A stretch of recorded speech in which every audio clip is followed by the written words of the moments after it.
Hi guys, Olive here. Here today to talk to you about some of the best books that I read before joining Booktube. A few months ago, I made a video talking about my favorite books since joining Booktube. It was a very epic video in which I looked at my year-end favorites lists for the past 5 years and selected 10 fiction books and 10 nonfiction books that were the best of the best. At the end of that video, though, I did make a point to mention that some of my all-time favorite books were not on that final list of 20 because I actually read them before I started my channel.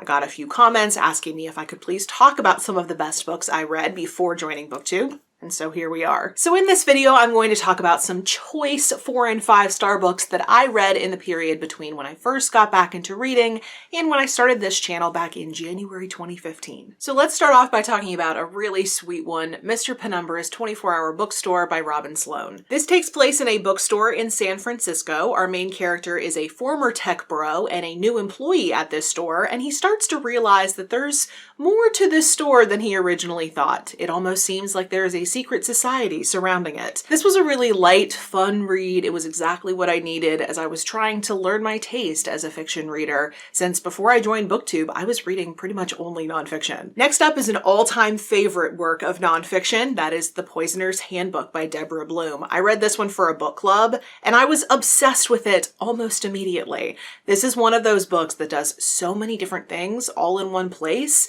This is the story of the development of forensic science in 1920s New York City. It is a history of prohibition. It is a collection of true crime stories involving poison, and it is a scientific look at what some of the most well-known poisons do to the human body. It is thrilling, it is informative, and I want to reread it right now. I was rewarded with a fantastic read when I took the advice of Erin Morgenstern and picked up The Enchanted by Renee Denfeld. She was singing this book's praises over on Twitter right before it was released. This is the story of an inmate on death row who has visions of magical things. And at the same time, it's also the story of an investigator who's attempting to dig up any helpful information that she could use to help overturn unfair sentences. It was a very surreal book, but it was so well done. It's one of those books where every time I think about it, I am just immediately transported back into that feeling I had when I was reading it. Another one I still think about a lot is Pandora's Lunchbox by Melanie Warner. This one is all about processed foods. I remember very clearly that in this book, she's having a whole discussion about the chemicals that are pumped into the processed foods that we eat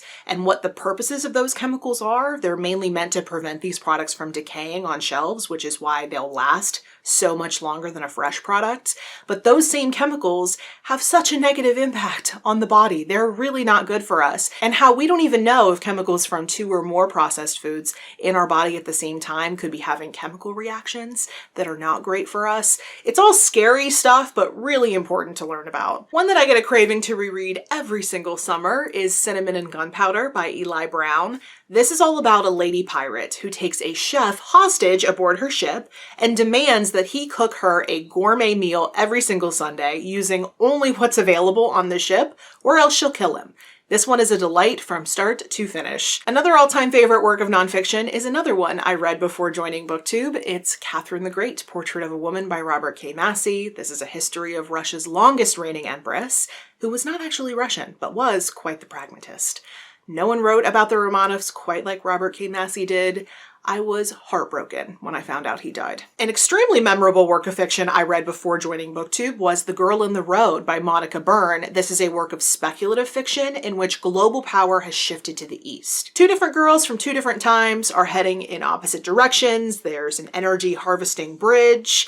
It was a wild ride. I remember staying up late to binge the second half of it. A nonfiction book that I read and loved before Booktube is one that I don't think I've ever spoken about on this channel before. It's called All the Clean Ones Are Married by Laurie Sidlow. This book was very much a window into Russian culture and attitudes in the 1990s, which if you know anything about Russian history, that was a very tumultuous time for the Russians. The author lived and worked there as a journalist during the 90s, so she talks about her different experiences. I remember this one being so funny and so charming, and talking about it right now actually reminds me that I always intended to go buy my own copy since the one I read was a library copy. The first classic that I picked up solely for pleasure, just because I wanted to, not because it was assigned, completely changed the game for me. It was Jane Eyre by Charlotte Bronte. I remember leaving college and getting back into reading and having regrets that I didn't take any literature courses back when I was in college when I had the opportunity. I took pretty much every subject except literature, and I was definitely feeling the lack of that.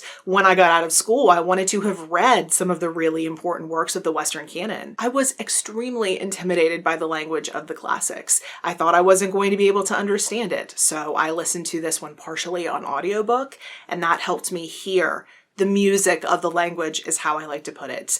And now classics are a huge part of my life, so thanks, Jane Eyre. It turns out I read a lot of my all-time favorite nonfiction books before starting this channel because Quiet by Susan Cain is another one of those. This is a book all about introverts and extroverts and what they both bring to the table.